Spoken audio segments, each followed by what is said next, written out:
Okay. I sat down this week and I've been working on a sermon and sat down last night and I had about 6 pages of stuff and cannot narrow it down. And so I will be doing that later. So I think it says Paul in the bulletin. Oh, good. I didn't put it in there. Paul will be coming, just not this week. It may be in some of the bulletins. I'm not sure. Thank you to Mary Gilson for that. She sparked some thoughts, and they are exploding. So I think we will be dealing with some people from Acts this summer. On the other hand, today, you don't get off lucky. I'm sorry. You just don't get out of it. Galatians 5, verses 22 through about 26. The fruits of the Spirit: love, joy, peace, patience, kindness, generosity, faithfulness, gentleness, self-control. There's no law against such things. And those who belong to Christ have crucified the flesh with its passions and desires. And if we live by the Spirit, let us be guided by the Spirit. Let us not become conceited, competing against one another, envying one another. Now, I will be honest, this is not a sermon that I came up with in 10 minutes this morning. These were competing messages this week, and this one won, okay? So don't think I didn't prep for you. I still prepped for you. It's kind of hard not to. And who watched the Derby yesterday? Anybody? I know a few of us. Your mom did? I watched the Derby religiously most of the time. This year, I did not watch but more than about 20 minutes. Has anybody ever been, I know you've been to the Derby, has anybody ever lived in Kentucky during the end of April, 1st of May? Let me tell you, the Derby is not 10 minutes on Saturday. When you live in Kentucky, the Derby begins months earlier. You've got Keeneland and all the prep races, and you've got this, and there's a fireworks show that was supposed to go off several weeks ago remember when the Ohio River was flooding?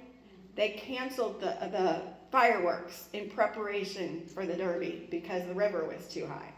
It is a big thing. Now, the week of Derby, you literally, every time you turn on the news, get something else about a new horse, or a new trainer, or a jockey. By the time you get to Wednesday, you know everything there is to know.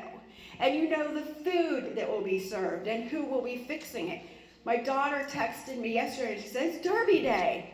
And my middle grandson wanted to know, well, what do you eat on Derby Day? Now, if you know, you eat Derby pie. Who knows Derby pie? Oh, girlfriend. Derby pie, who knows pecan pie? Everybody knows pecan pie, right? Imagine it with chocolate. Slightly warm with just a touch of bourbon in it. The stuff is deadly. Absolutely amazing.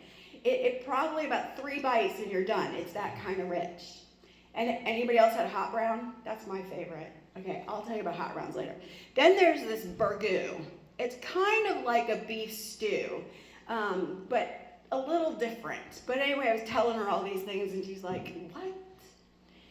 There's a whole series of things. And then you get to the Derby and you have your mint juleps. And then you have the hats and the clothing and the ability to be seen, whether you're in the stands, standing in the paddock, in special seating, or even if you're in the infield. There is a whole culture of Derby. There's almost a culture of certain things must be done a certain way. Anybody grow up with the magazines that would talk about gracious living, Southern living, how to set a table correctly, how to design a perfect tea for whomever, how to do all of these wonderful things. You ladies, I know you remember these things. We all had these magazines. Even if you, men, go look at an old cookbook, let me tell you. They tell you how to set a table formally in a million ways. And it was labeled gracious living. I was watching part of a Hallmark movie last night, and they were talking about the Derby as if it's gracious living. And that's a beautiful thought, but it ain't gracious living. Gracious living has nothing to do with the hats we wear, or the politeness we offer, or the, oh, bless your heart. Thank goodness it doesn't deal with that one, huh? Yeah. Bless your heart. That's not gracious living. That's societal being nice and being fancy and doing all of that stuff. And that's gentlemen, and that's ladies, and that's proper behavior. But let me tell you, that ain't gracious living. See, gracious living is a reflection of God's holy presence. It's a reflection of the Spirit wrapping around our lives. It's called being Christian and letting our faith show. That's gracious living. Gracious living is going back to Galatians and seeing in our lives where the Spirit is flowing in love, joy, peace, patience, kindness, generosity, faithfulness, gentleness, self-control. It's when the Spirit is moving and our lives reflect the movement of the Spirit, our faith. I was going through a really hard time at one point, and I called my mom, and I told her about it. And I really just wanted to give the person what for. None of you would ever do that, of course.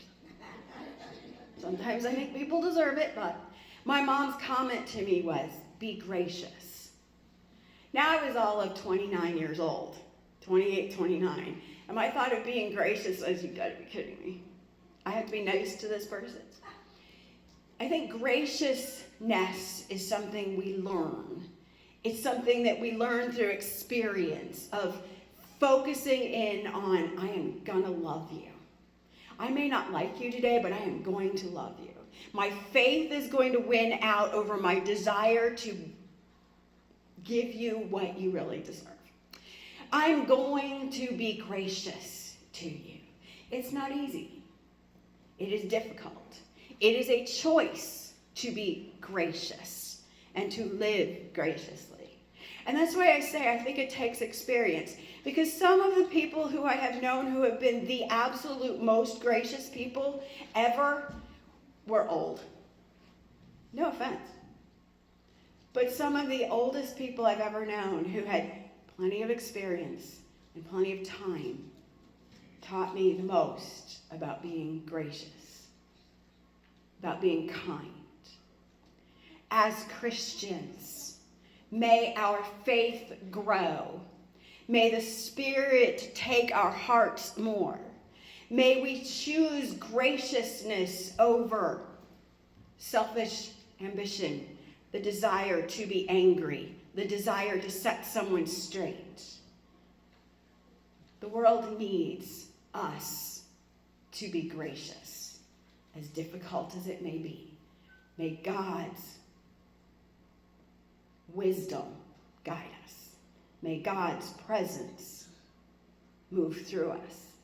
And may God's love be evident in all our actions, words, and deeds. Amen.